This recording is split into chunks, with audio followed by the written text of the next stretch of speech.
여러분 반갑습니다. 우리 이상승 목사님 목회하는 우리 안디옥 교회에서 함께 예배드리고 말씀을 나누게 되어서 너무나 감사를 드립니다. 우리 이상승 목사님은 우리 남수교에서 부목사로 섬길 때 정말 잘 봉사한 그리고 마음에 흡족한 그러한 부목사였습니다. 그래서 제가 함께 사역했던 부목사님들이 미국에 한 4-5명 나와 있는데 제일 먼저 제가 미국에 올 수 있는 길들을 이렇게 만들어 가가지고 이렇게 나가보라 그렇게 말씀을 드렸고, 하나님 계획들을 통해서 안디옥 교회 여러분과 함께 이렇게 예배드리게 된 줄로 믿습니다. 여러분 하나님 은혜 가운데에 더 소망스러운 그런 교회로 기도하고 꿈꾸면서 하나님 은혜가 여러분과 함께 하기를 주님 이름으로 축복합니다.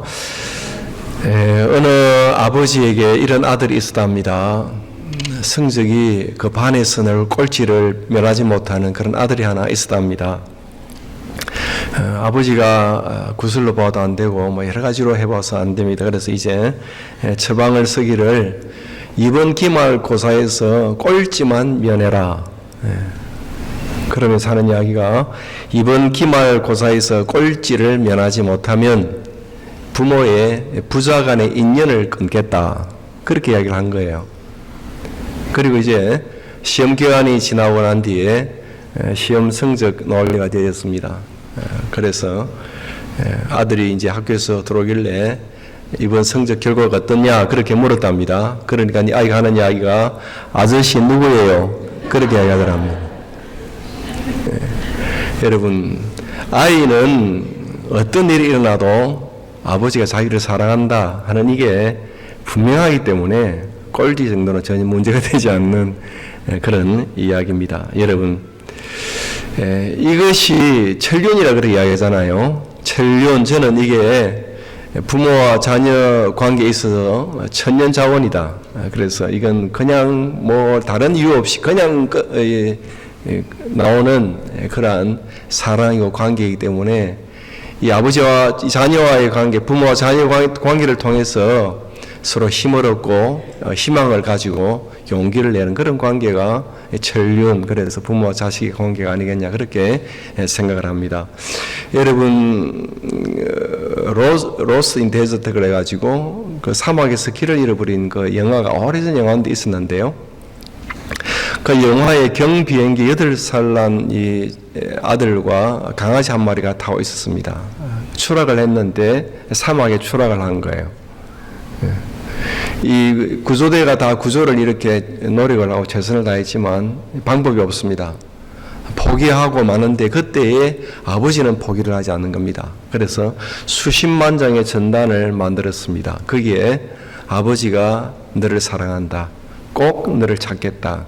그런 전단지를 수십만 장을 사막에 뿌렸습니다. 그 전단지를 이 아이가 주신 거예요. 이 아이는 지금 탈수 상태에 와가지고 정갈에 물려가지고 지금 생을 지금 그렇게 포기해야 되는 그런 상태입니다. 근데 그 전단지를 보고서는 아이가 일어나면서 아빠가 날 사랑해, 아빠가 날 사랑해 그러면서 결말을 이야기하지 않고 영화는 끝이 납니다만은 그 영화 속에서 이야기하려고 하는 것은 여러분 부모의 사랑이 있는 한 자녀는 희망을 포기하지 않는다 하는 그런 이야기가 되겠죠. 여러분 이 이야기가 오늘 하나님과 우리와의 관계에 있어서 하나님의 사랑을 우리가 확신하게 되어지고 하나님의 사랑에 감격하게 되어질 때에 성도는 어떤 일을 만나도 심지어 세상 사람들이 저건 절망이고 저기 낙심할 수밖에 없는 그런 일이다 하는 그런 일을 만나도 정말 성도가 하나님의 이 사랑에 관하여서 확신을 가지게 되어질 때 얼마든지 일어나게 되어지고 재기하게 되어지고 희망을 가지고 내일을 향해 나아가게 되는 줄로 믿습니다. 오늘 본문 말씀이 그런 아버지에 관한 말씀이에요. 한 아버지가 있었는데 그 이야기는 우리가 잘 알고 있는 그런 성경의 말씀입니다. 그런데 우리가 생각하려고 하는 것은 오늘 말씀 가운데 이 자녀가, 방탕한 자녀가, 이 탕자가 돌아와서 아버지에게 용서를 구하지요. 그런데 보세요. 아버지가 거기에 별 다른 첨언을 하지 않고 대꾸를 하지 않고 조건을 달지 않고 그대로 받아들인다는, 이게 참 신기한 이야기인 것 같아요. 한번 보실랍니까? 21절 22절 말씀입니다. 우리 다 같이 한번 읽어보십시다. 21절 22절 말씀이에요. 다 같이 읽습니다. 아들이 이르되 아버지, 내가 하늘과 아버지께 죄를 지었사오니 지금부터는 아버지 아들이라 일컬음을 감당하지 못하겠나이다 하나, 아버지는 종들에게 이르되 제일 좋은 옷을 여다가 입히고 손에 가락지를 끼우고 발에 신을 신기라. 아멘. 여러분, 여기에 감당하지 못하겠나이다. 근데 바로 나오는 말씀이 하나, 아버지는 종들에게 이르러서 좋은 옷을, 가락지를, 새 신발을 신기라. 그렇게 이야기하는 거예요. 여기 보면 여러분, 시간적인 간격이 없는 것 같습니다. 아들이 와서 내가 아버지 아들이야 일컬음을 받지 못하겠습니다. 이제는 그런 죄를 받아 주십시오라고 이야기할 때 그러지 않습니까? 그런 거 잘못했지, 어디서부터 잘못했는지 한번 따져보자. 그리고 내가 너를 지금 당장 믿을 수가 없어. 기간을 좀 가지고 너를 지켜보겠다. 편을 드는 이런 것이다. 그런 이야기를 하지 않고, 그러나 바로 그 자녀에게 종들을 시켜서 옷을 입히고 몸을 씻기고 가락지를 끼우고 신발을 신기라, 그렇게 쭉 이야기하는 모습을 보게 되어집니다. 여러분, 이것이 하나님 아버지의 마음이라면, 이것이 하나님 아버지의 마음이라면, 그러면 우리는 어떤 잘못을 저질러도 그렇게 용서를 구하지 않아도, 또 구체적인 어떤 그러한 벌을 받지 않아도 얼마든지 그냥 다 무조건적으로 용서를 다 받는단 말이냐. 그걸 우리 한번 생각해 보려고 합니다. 오늘 본 말씀이 하나님 아버지에 관한 비유의 말씀 아닙니까? 그럼 우리가 어떤 잘못을 가지고 하나님 앞에 나갈 때 하나님은 어떻게 무조건적으로 용서와 사랑을 베풀어 주시는가 하는 그런 말씀입니다. 성도 여러분, 왜 하나님은 자녀된 우리들이 하나님 앞에 나아갈 때에 부끄러운 모습들을 가지고 나아갈 때 왜 무조건적인 용서와 사랑으로 우리를 맞아 주실까요? 우리를 변함없이 사랑하시는 아버지 하나님이기 때문인 줄로 믿으시기를 바랍니다. 24절 말씀에 이렇게 이야기해요. 이 내 아들은 죽었다가 다시 살아났으며 내가 잃었다가 다시 얻었노라 하니 그들이 즐거워하더라. 아버지에게는 이 아들의 지난날과 허물보다 더 중요한 것은 이 아들 그 자체입니다. 이 아들이 살아있다는 그것이 더 귀하고 중요한 일 아니겠습니까?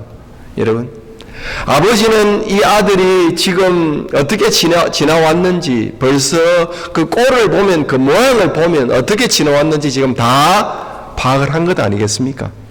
여러분, 더더욱이 언제든지 돌아오기만 하면 용서한다는 이것은 진작에 다 작정하고 아들을 기다려왔던 일 아니겠습니까? 여러분, 그 몰골로 아들이 돌아올 때에 어느 날 갑자기 아버지 집에는 먹을 게 많으니까 내가 돌아가야지, 그리고 돌아왔겠습니까?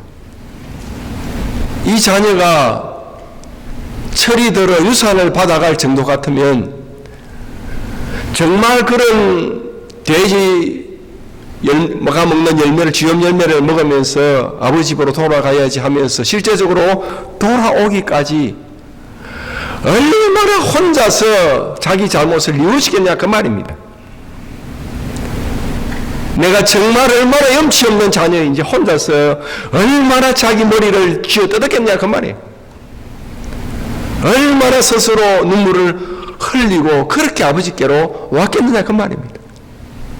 즉 아버지는 내가 잘못했습니다, 이제는 자녀라고도 하지 말고 종으로 내가 살게 해주십시오라고 이야기할 때에 이 자녀가 살아온 것도, 이 말을 하기까지 얼마나 많은 연습을 한 것까지, 이 말을 뱉기까지 얼마나 많은 고통 가운데 여기까지 왔는지, 이 용서를 구하는 것이 단순히 한마디의 용서에 구하는 그런 용서 아니라는 것을 아버지가 다 알고 있기 때문에 더 이상 묻지도 따지지도 않고 그냥 끌어안고 이 아이를 씻기고, 그리고 옷을 입히고 신발을 신기고 그렇게 하였던 것 아니냐, 그 말입니다.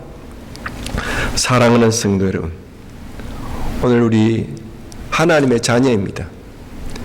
저희들이 하나님 앞에 나아가서 하나님을 바라볼 때에, 여러분, 주님, 정말 제가 많은 하나님의 자녀입니다 이야기할 때, 하나님께서 우리가 그 고백을 하기까지 얼마나 많은 고통 가운데서 하나님 앞에 용서를 구하고 그렇게 고백을 하는 줄 우리 하나님이 아시는 줄로 믿으시기를 바랍니다. 그 하나님의 사랑 앞에 하나님 내가 잘못했습니다라고 이야기할 때에 하나님 아버지는 우리 같은 조건을 따지지 않고 기간을 두지 않고 그리고 굽실거리라고도 하지 않고 당당한 자녀로서 우리를 끌어 안아주시는 줄로 믿으시기를 주님의 이름으로 축복합니다. 아무리 우리의 허물과 죄악이 많아도 정말 주님 앞에 나가서 십자가에 보혈을 붙들고 주님 앞에 죄인인 것을 고백하게 되어질 때에 우리 하나님께서 우리를 끌어 안아주시고 자녀로서의 은혜와 사랑과 감격과 담대함과 자존감을 다시금 회복시켜 주시는 줄로 믿으시기를 주님의 이름으로 축복합니다. 여러분, 기독교는 훌륭한 사람에 관한 이야기가 있는 그러한 이야기가 기독교가 아닙니다. 기독교는 연약하고 실패한 인생이 십자가를 통해서 만난 그 하나님 아버지 앞에 나아갈 때에 하나님이 우리를 얼마나 사랑하시는가 하는 그 이야기가 바로 기독교 성경의 이야기인 줄로 믿습니다. 우리를 자녀 삼기 위해서 독생자를 희생하신 하나님 아버지께서 그 주님의 보혈을 피를 의지하고 주님 앞에 진심으로 나와서 하나님께 우리의 이야기를 할 때마다 하나님께서 우리를 변함없이 용서하시고 사랑하시고 맞아주시고 회복시키시는 분이 우리 하나님인 줄로 믿으시기를 주님의 이름으로 축복합니다. 로마서 8장 39절 말씀에 높음이나 깊음이나 다른 어떤 피조물이라도 우리를 우리 주 그리스도 예수 하나님의 사랑에서 끊을 수가 없다라고 그렇게 말씀을 하고 있습니다. 자녀된 우리들 어떤 사람도 어떤 대적도 어떤 일도 어떤 사건도 어떤 죄악도 하나님과 우리 사이를 끊을 수 없는 줄 믿으시기를 주님의 이름으로 축복합니다. 여러분, 특별히 우리 안디옥 교회는 훌륭한 분들이 많이 있다는 소리를 제가 이상현 목사님으로부터 많이 들었습니다. 질량 보존의 법칙 이런 건 여러분 다 알고 계시죠? 그런데요, 질할 총량의 법칙은 알고 있습니까? 여러분, 이런 책이 있습니다. 불편해도 괜찮아. 이 경북대학교의 김두식 교수가 적은 책이에요. 근데 이 책의 내용 가운데 이런 이야기가 나옵니다. 정말 딸아이가 하나 있는데 눈에는 안 아픈 그런 딸이죠. 이 아이가 크다만 중학교 1학년 때 사춘기가 왔어요. 어느 날 딱 하는 이야기가 엄마 아빠처럼 나는 찌질하게 살지 않을 거야. 그렇게 이야기를 하고는 사사건건 부모와 충돌이 되는 거예요. 이전 같으면 별 문제도 안 될 이야기를 아이는 들으면 그냥 발끈하고 그냥 부딪히는 겁니다. 그러니까 이 지금 교수인 아버지가 이게 지금 걱정이 태산이 된 거예요. 어떻게 할 방법이 없는 거예요. 이 남의 이야기로만 생각했는데 지금 이게 너무너무 지금 마음이 고통스러운 거예요. 선배 교수에게 이 문제를 쭉 털어놓습니다. 그 선배 지인 되시는 분이 하는 이야기가 지랄 총량의 법칙이라는 게 있다는 겁니다. 그 이야기는 사람마다 다 다르긴 한데, 정상이 좀 다르긴 하고 또 크기가 다르긴 한데, 사람마다 일생 동안 써야 되는 그 지랄이 총량이 있다는 거예요. 네. 어떤 사람은 뭐 좀 가볍게 넘어가기도 하고, 어떤 사람은 이렇게 좀 문제가 있게 넘어가기도 하는 그런 총량이 다 각기마다 다 있다는 거예요. 아무튼 각기 그 양이 있다는 거예요. 어떤 사람은 사춘기 때 그걸 많이 쓰기도 하고, 어떤 사람은 늦바람이 들어 사춘기가 되어가지고 쓰기도 하고, 뭐 그렇게. 그러나 평생 동안 엉뚱한 짓을 하는 그런 지랄 총량이 딱 정해져 있는데 그걸 채워야 된다는 거예요. 그러니까 당신 자녀도 지금 지랄 총량을 쓰고 있는 것이다, 그렇게 하라는 거예요. 그때부터 마음이 좀 편해지더라 합니다. 뭐라 이야기하면, 저 아이가 지금 지랄 총량을 쓰고 있다, 그렇게 생각하는 거예요. 그러면서 이 딸아이에 대한 기대감을 자꾸 이야기하고 공부를 그냥 계속 옥죄었던 것들을 내려놓고는 그냥 사랑으로 기다리는 것으로 자꾸 그렇게 아이에게 이제 접근하기를 시작을 했습니다. 그러면서 아이가 지랄이 차츰차츰 줄어들더라 하는 그 이야기가 그 책에서 나오는 이야기입니다. 여러분, 그러면서 그 아버지가 하는 이야기가, 부모에게 필요한 것은 자녀에 대한 변함없는 사랑이지 어떤 자식에 대한 기대감이나 닥달이 하는 것이 부모가 해야 될 일이 아니다 하는 것들을 쭉 이야기를 해놨더라고요. 여러분, 근데 보세요. 우리가 그래도 됩니까? 남의 이야기는 그렇게 하라고 이야기하기가 쉬운데 내 자식이 딱 그렇게 맞닥뜨려지면요, 그게 쉬운 이야기 아니에요. 그래서 어때요? 우리가 그리스도인임에도 불구하고 우리 자녀를 키우는데 그런 시행착오를 겪었지 않습니까? 여러분, 그러나 우리 하나님 아버지는 우리에게 그런 시행착오를 겪지 않는 분이죠. 하나님 아버지는 우리를 사랑하시되 끝까지 사랑하시고 영원히 사랑하시고 언제든지 고통스러운 마음을 되뇌이고 돌아오기만 하면 끌어안아주시고 다시금 세워주시고 회복시켜주시는 분이 우리 하나님인 줄로 믿으시기를 주님의 이름으로 축복합니다. 사랑하는 성도 여러분, 그러면 이 하나님 아버지의 마음을 아는 사람은 어떻게 살아가야 할까요?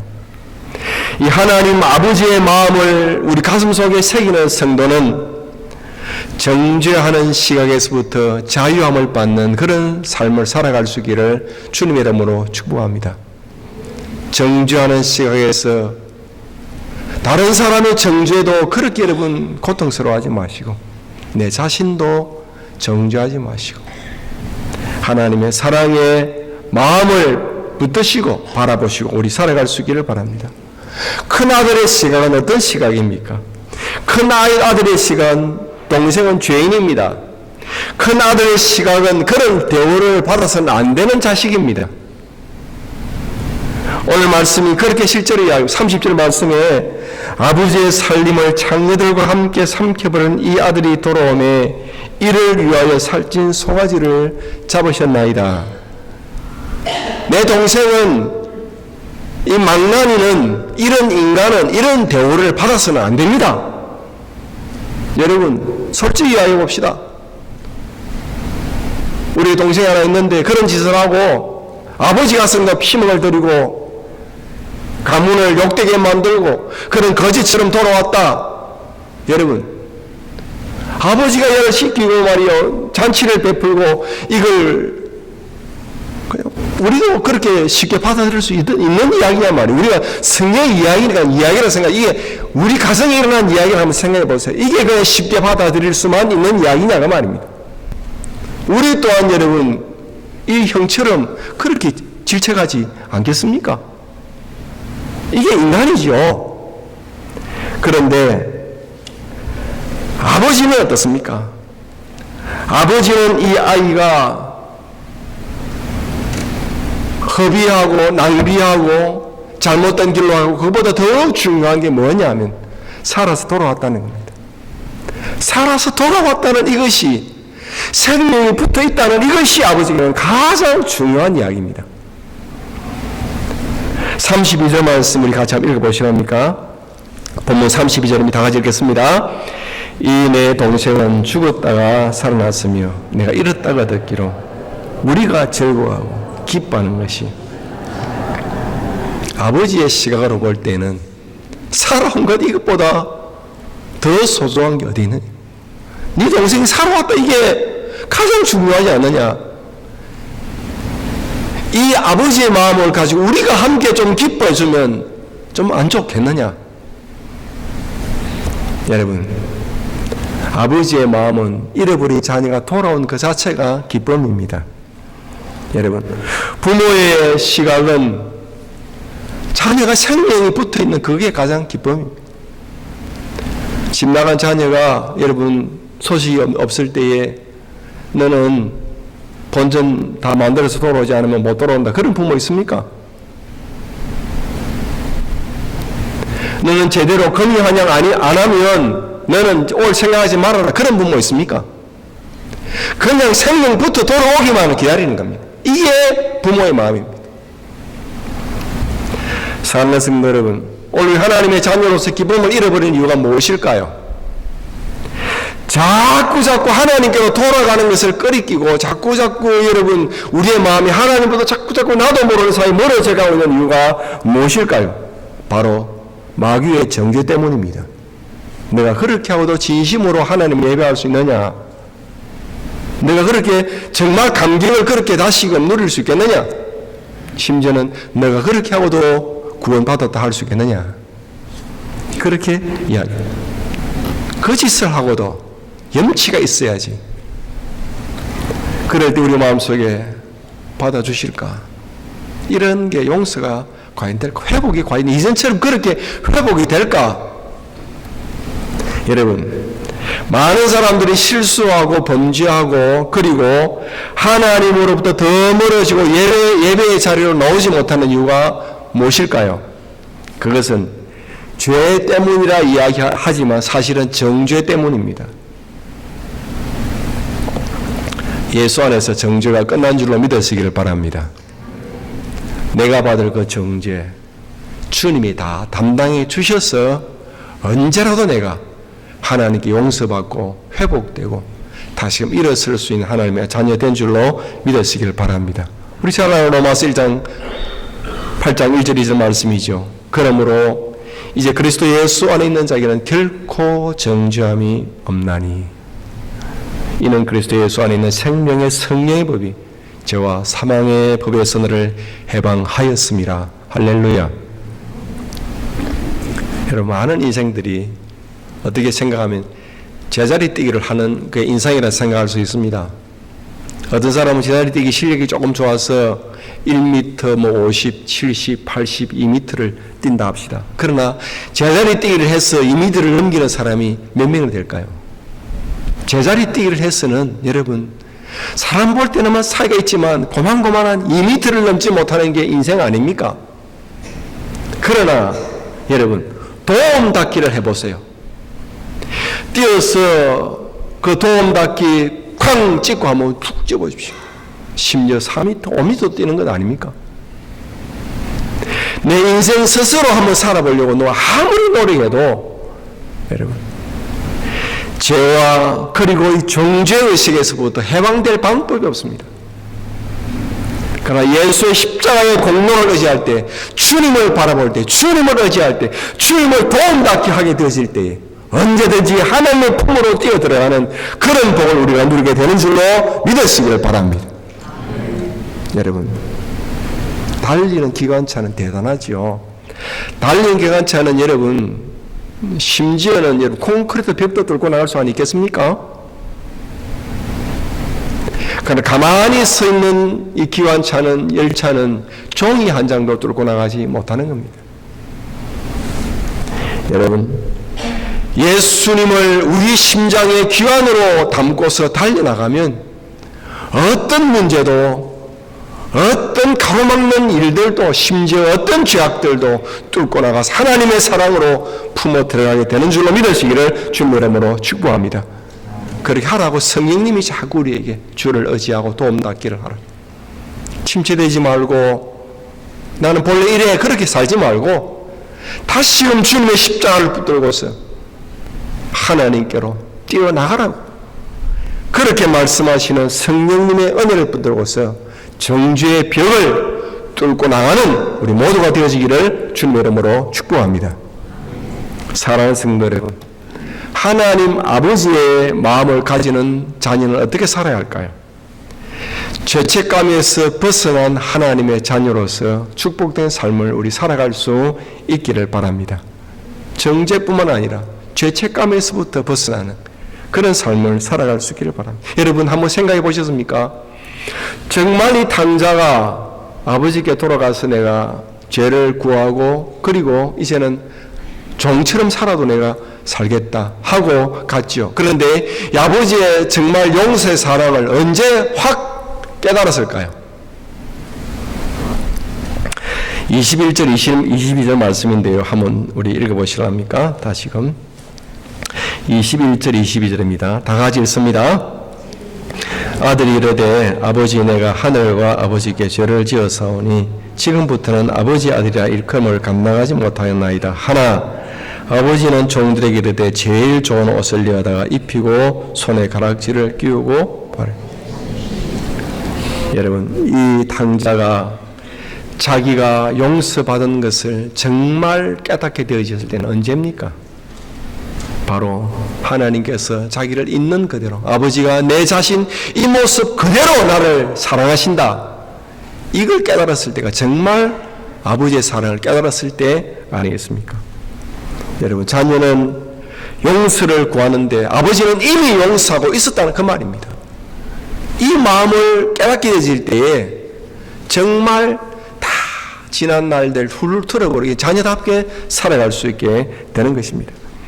여러분 하나님의 사랑이 진짜 사랑이라는 것을 깨닫게 되어질 때는 죄책감에서부터 벗어나는 은혜가 우리에게 있는 줄로 믿으시기를 바랍니다. 여러분 하나님이 연약한 나를 사랑하신다. 내 모습 이대로 사랑하신다. 용서를 구하는 이 모습 이대로 하나님이 그냥 용서해 주셨다. 이것을 깨달을 때 죄책감으로부터 자유함을 받는 그래서 하나님의 자녀의 권세를 정말 누리는 그런 마음의 감격과 감동과 찬송이 있는 삶이 날마다 이루어져 가는 줄로 믿으시기를 바랍니다. 여러분 사실은 정죄가 사실은 죄책감 때문에 오는 것 아니겠습니까? 그러면 죄책감이 무조건 나쁜 것이냐? 죄책감이라는 게 여러분 그 자체가 나쁜 건 아니잖아요. 왜요? 옳지 않은 행동에 대한 양심의 가책이 죄책감 아닙니까? 그런데 문제가 뭡니까?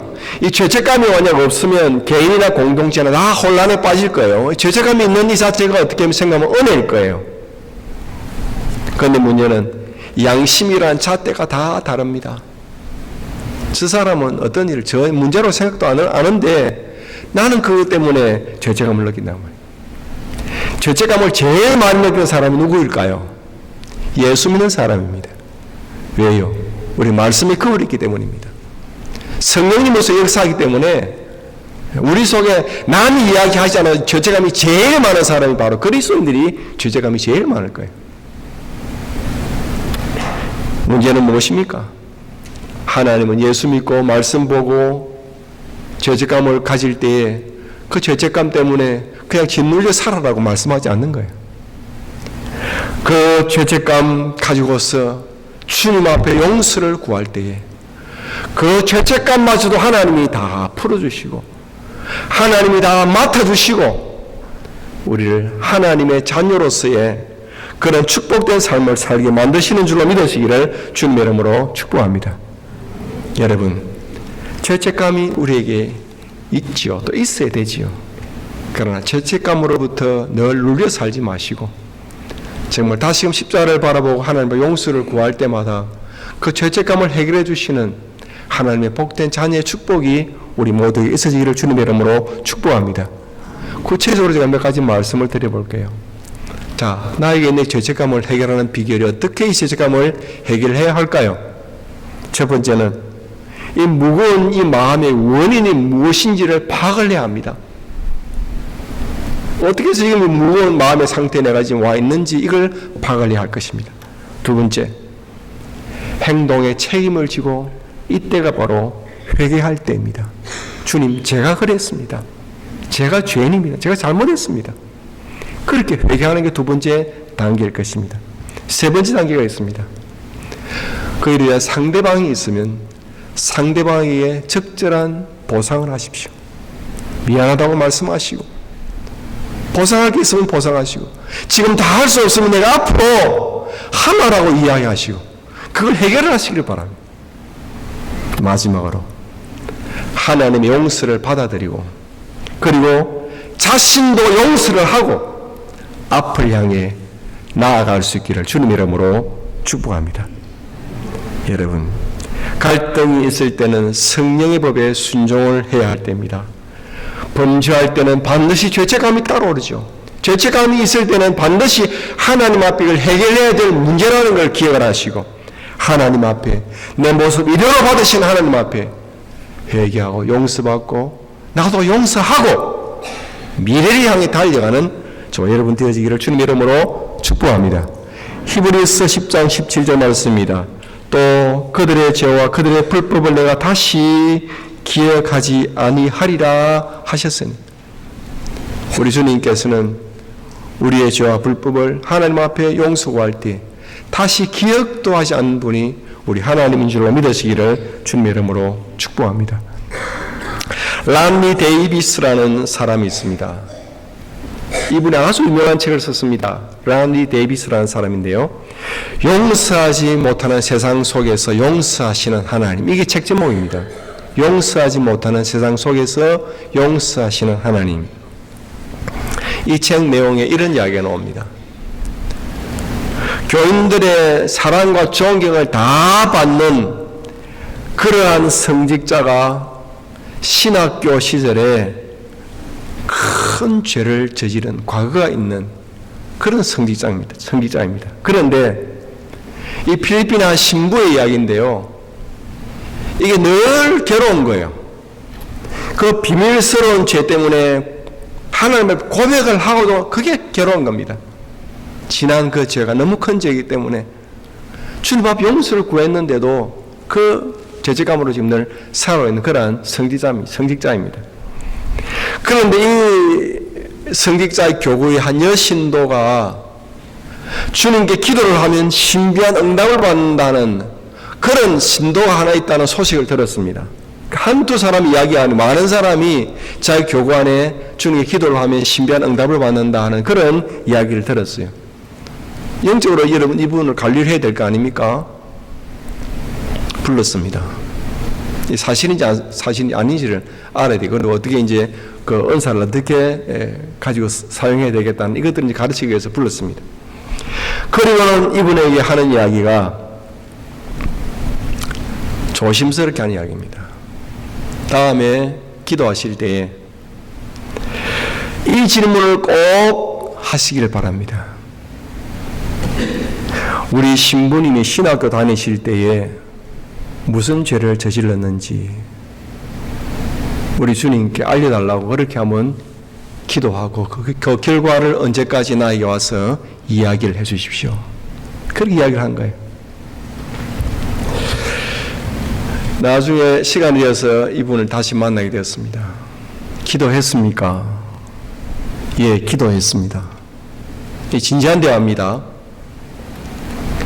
여러분, 이분을 영적으로 이제 인도도 해야 되겠지만 신부로서는 굉장히 이제 어떻게 자기 앞으로 사역을 이제는 어떻게 결정해야 될 그런 이야기입니다.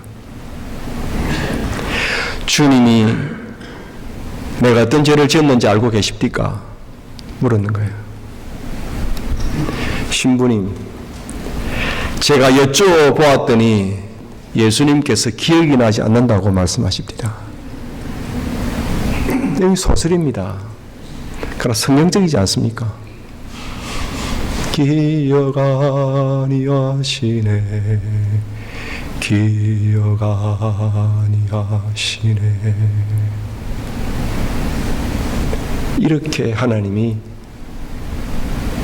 우리를 용서하시고 죄책감에서부터도 다 벗어나서 정말 미래를 향해 힘있게 달려가는 그런 하나님의 자녀로 살아가는 것이 우리를 향한 하나님의 사랑인 줄로 믿으시기를 주님의 이름으로 축복합니다.